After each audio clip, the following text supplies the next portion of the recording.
जय श्री कृष्ण। आज की वीडियो में हम चर्चा करेंगे गीता के अध्याय 9 की। इसे परम गोपनीय ज्ञान का अध्याय माना जाता है। इसमें श्री कृष्ण ने भक्ति की शक्ति, सृष्टि के रहस्य और योग क्षेमम वहाम्यहम जैसे महान सिद्धांतों को समझाया है। अगर आप अपने जीवन में शांति और ईश्वर के साथ जुड़ाव महसूस करना चाहते हैं, तो ये वीडियो अंत तक जरूर देखें। चलिए शुरू करते हैं। श्रीमद् भगवद गीता अध्याय 9 राज विद्या राजगुह्य योग। 1 परम गोपनीय ज्ञान की महिमा। श्लोक 1 से 3। अध्याय की शुरुआत में श्री कृष्ण अर्जुन को बताते हैं कि उसे वो ज्ञान देंगे जिसे जानकर वो संसार के दुखों से मुक्त हो जाएगा। इसे राज विद्या, विद्याओं का राज, और राजगुह्य, गोपनीयता का राज कहा गया है। पवित्रता, ये ज्ञान परम पवित्र और उत्तम है। प्रत्यक्ष अनुभव, ये केवल किताबी नहीं बल्कि अनुभव करने योग्य है। श्रद्धा का महत्व, भगवान स्पष्ट करते हैं कि जो लोग इस मार्ग पर श्रद्धा नहीं रखते वे परमात्मा को प्राप्त नहीं कर सकते और जन्म मृत्यु के चक्र में फंसे रहते हैं। 2 ईश्वर का ऐश्वर्य और सृष्टि से संबंध। श्लोक 4 से 10। यहां श्री कृष्ण अपनी अचिंत्य शक्ति का वर्णन करते हैं। सर्वव्यापकता, भगवान कहते हैं, ये संपूर्ण जगत मेरे अव्यक्त रूप द्वारा व्याप्त है।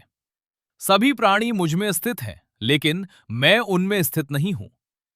अनासक्ति, जैसे वायु आकाश में स्थित होकर भी आकाश को प्रभावित नहीं करती, वैसे ही संपूर्ण सृष्टि भगवान में स्थित है, फिर भी वे इससे निर्लिप्त रहते हैं।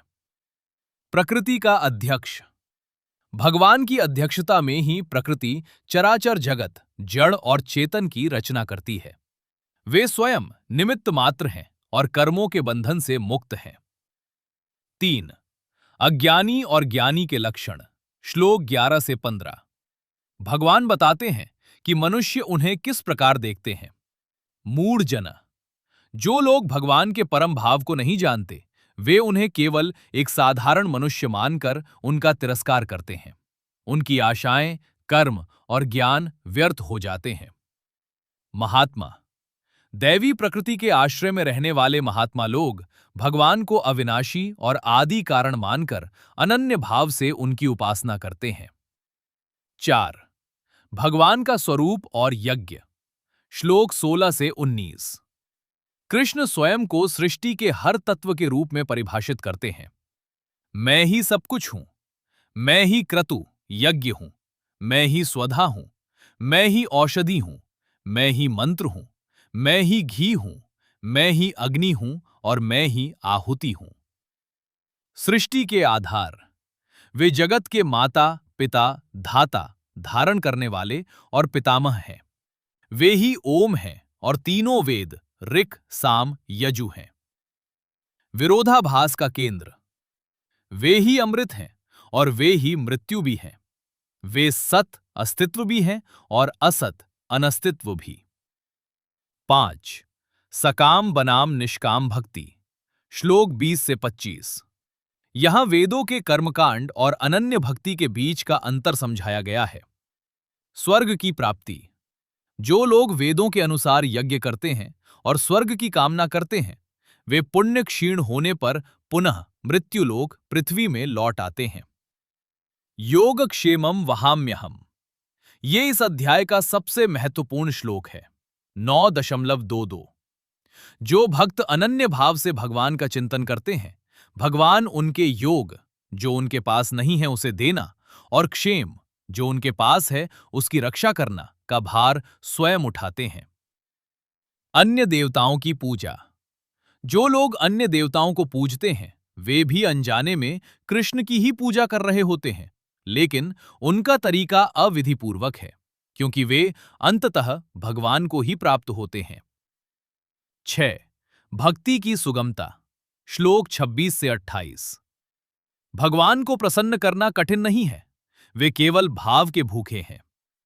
पत्रम पुष्पम फलम तोयम यो में भक्त्या प्रयच्छति। जो कोई मुझे प्रेम से पत्ता, फूल, फल या जल अर्पित करता है, मैं उस शुद्ध बुद्धि वाले भक्त का वो उपहार स्वीकार करता हूं।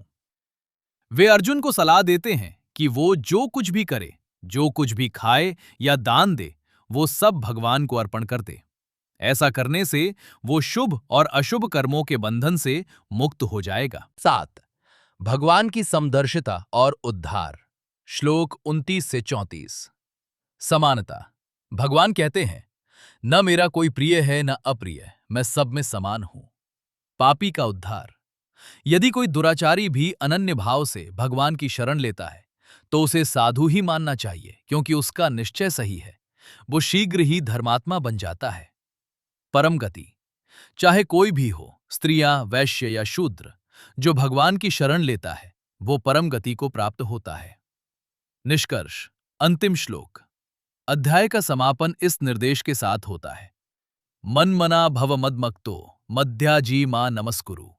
अर्थात मुझ में अपना मन लगाओ, मेरे भक्त बनो, मेरी पूजा करो और मुझे नमस्कार करो।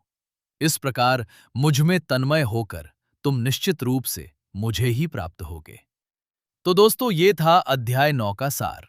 श्री कृष्ण का ये संदेश हमें सिखाता है कि भगवान को पाने के लिए किसी कठिन कर्मकांड की नहीं, बल्कि केवल सच्चे भाव की जरूरत है। आपको इस अध्याय की कौन सी बात सबसे अच्छी लगी? कमेंट्स में जय श्री कृष्ण लिखकर जरूर बताएं। अगर आपको ये जानकारी मूल्यवान लगी हो तो वीडियो को लाइक करें और इसे अपने प्रियजनों के साथ शेयर करें, ताकि गीता का ये ज्ञान हर घर तक पहुंचे।